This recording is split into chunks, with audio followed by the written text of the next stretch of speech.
નડિયાદનું સખી one stop centre કાઉન્સેલિંગના નામે યુવતી પર ધર્માંતરણ અને અન્ય ધર્મના યુવક સાથે લગ્ન કરવા દબાણ કરતું હોવાના આક્ષેપ સાથે વિવાદમાં આવ્યું છે।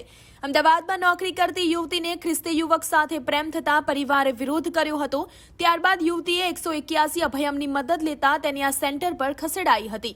યુવતીના પિતા અને વકીલ કેતન પટેલનો ગંભીર આક્ષેપ છે કે સેન્ટરના કર્મચારીઓએ યુવતીને સમજાવવાને બદલે શંકાસ્પદ રીતે સહીઓ કરાવી પરિવાર પર લગ્ન માટે દબાણ કર્યું હતું। આ મામલે કેન્દ્ર પર ધર્માંતરણના આક્ષેપ સાથે હોબાળો થયો હતો, જ્યારે મહિલા અને બાળ અધિકારીએ જણાવ્યું છે કે યુવતીની ઈચ્છા મુજબ જ આગળની કાયદેસરની કાર્યવાહી કરવામાં આવશે। સમગ્ર વિગતમાં એવું છે કે આપણે કયું ગામ છે ને વલેટવાનો કેવિન મેકવાન નામનો છોકરો મારી દીકરી અમદાવાદ નોકરી કરતી હતી, એમાં એને લવ જિહાદમાં ફસાયેલી છે અને એટલી ટોર્ચર કરેલી છે મારી દીકરીને કે મારે ઘરે આવીને મને એવું કહે છે કે મારો ને એમનો ધર્મ જુદો છે, એ ખ્રિસ્તી છે, અમે હિન્દુ છીએ। તેમ છતાં પણ એ મારી દીકરી પાછળ પડ્યો છે અને મારી દીકરીને એટલો બધો ટોર્ચર કરીને કર્યું છે કે એને આખું પ્લાનિંગ એવું બધું શીખવાડ્યું છે કે તારે આવું કરવાનું, તને નોકરી છોડાવી દેશે, પછી તું ઘરે જજે, પછી કોઈ કશું ના કરે, કોઈ ધોલધાપડ મારે એટલે તારે નારી સુરક્ષામાં જતું રહેવાનું। નારી સુરક્ષામાં જઈને શું કરવું? અત્યારે અમે નારી સુરક્ષામાં જ ઊભા છીએ। મારી દીકરી અંદર છે। 5 કલાક પહેલા એવું કહેતી કે પપ્પા મને લેવા આવો, મારી જોડે રેકોર્ડિંગ છે। અત્યાર સુધીના જેટલા બહેનોએ ફોન કર્યા એ બધા સાહેબ એવું છે કે અહીંયા બધા મળેલા છે અને એ બધી મારી દીકરીને વાતો ત્યાં પહોંચાડે છે અને એવું કહે છે, મને એવું કહે છે અહીંના પબ્લિક, અહીં જે અધિકારી છે કે તમારી દીકરીને અહીંયા પાત્ર સારું છે, તમને શું વાંધો છે, તમને મીટિંગ કરાવી આપી તો શું? આ મોદી સાહેબ છે તો ધર્મમાં જે બહાર ગયા હોય અહીંયા લાવે છે, પોતાના ધર્મમાં વતન વાપસી કરાવે છે અને આ લોકો ધર્મનું લવ જેહાદ કરાવે છે। અને મારે આગળ બધા પુરાવા છે। હું સાહેબને, કેતનભાઈ પટેલ સાહેબને બધું મેં આપ્યું છે અને હું આગળ માનનીય શ્રી મુખ્ય દંડકશ્રીને વિનંતી કરું છું, આગળ ભૂપેન્દ્ર સાહેબ સુધી હું જવા તૈયાર છું, પણ ગમે તેમ કરીને મારી દીકરીને બચાવો। આ બધાએ ભેગા થઈ અને મારી દીકરી વિરુદ્ધ ષડયંત્ર કરીને એનું બ્રેન વોશ કરી નાખ્યું છે। વન સ્ટોપ સેન્ટર વાળા શું કહે છે?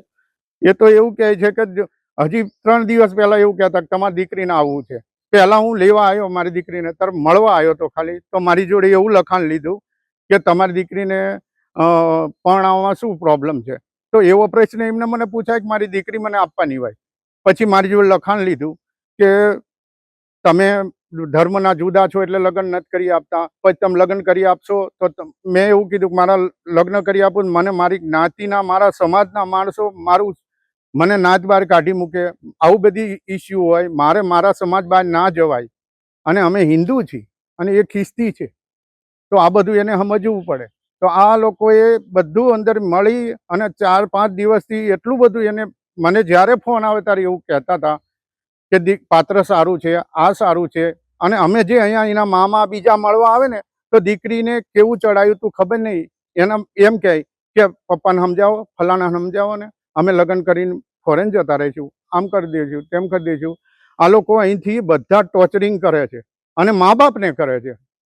મા બાપને દીકરી આપવાની હોય કે બીજા બધા પ્રશ્નો કરવાના હોય। મહિલા અને બાળ અધિકારી ખેડા તરીકે હું ફરજ બજાવું છું। સખી વન સ્ટોપ સેન્ટર જે સિવિલ હોસ્પિટલના કેમ્પસમાં કાર્યરત છે, આ કેમ્પસની આકસ્મિક મુલાકાતે આજરોજ હું આવેલ। જે સમય દરમિયાન આશ્રય હેઠળ જે બહેનો હોય એમની હું મુલાકાત લેતી હોઉં છું। આજે આશ્રય હેઠળના બેન અવનીબેન હતા, જે અવનીબેનની પણ મેં મુલાકાત કરી અને અમારી મુલાકાત દરમિયાન તેમના પિતા તેમના વકીલશ્રી સાથે અત્રેના સેન્ટર પર આવેલ। પિતા બેનને પૂછપરછ કરતા બેને જણાવેલ કે તેમને અન્ય ધર્મના યુવક સાથે પ્રેમ સંબંધ હોય, અમદાવાદમાં નોકરી કરતા તે સમયે આ પ્રેમ સંબંધ થયેલ અને જે પ્રેમ સંબંધ બાદ તેમણે તેમના પોતાના ઘરના પરિવારજનો, માતા પિતાને લગ્ન કરી આપવા માટે જાણ કરેલી, પરંતુ યુવક અન્ય ધર્મના હોવાથી માતા પિતાએ ના પાડી હતી અને ઘરમાં ઝઘડા થતા બેન દ્વારા 181 પર ફોન કરી જાણ કરવામાં આવેલ અને 181 મારફતે તે બેનને અત્રેના સેન્ટર પર લાવવામાં આવેલ।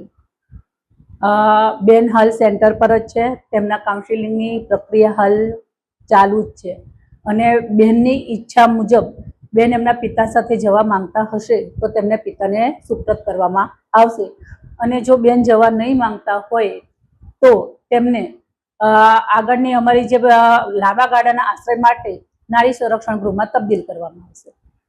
પિતા દ્વારા આક્ષેપ કરવામાં આવ્યો છે કે અહીંયા સેન્ટરમાંથી ફોન ગયો હતો જેમાં એવું કહેવામાં આવ્યું હતું કે કિશન છોકરા સાથે તમે ભણાવી દો. આ બાબતે આગળની તપાસ કરીશું કે કોના દ્વારા ફોન કરવામાં આવેલો છે, અહીંયાના સ્ટાફ દ્વારા કે અન્ય વ્યક્તિ દ્વારા, તેની અમે તપાસ કરીશું. મારું નામ કેતનકુમાર પ્રભુદાસ પટેલ. હું પોતે નડિયાદ સેશન્સ કોર્ટમાં એક એડવોકેટ તરીકે પ્રેક્ટિસ કરું છું. વિગત એવી છે કે નડિયાદની અંદર એક પ્રજાપતિ સમાજની દીકરી વલેટવાની અંદર એક કેવિન મેકવાન નામના ખ્રિસ્તી છોકરાએ તેને ફસાવેલી. સ્થિતિ એવી થઈ કે 9 દિવસથી એ છોકરીના માઇન્ડ વોશ કરવા માટે એ દીકરીને આ સરકારનું આ જે સખી સેન્ટર છે તેની અંદર રાખવામાં આવેલી છે.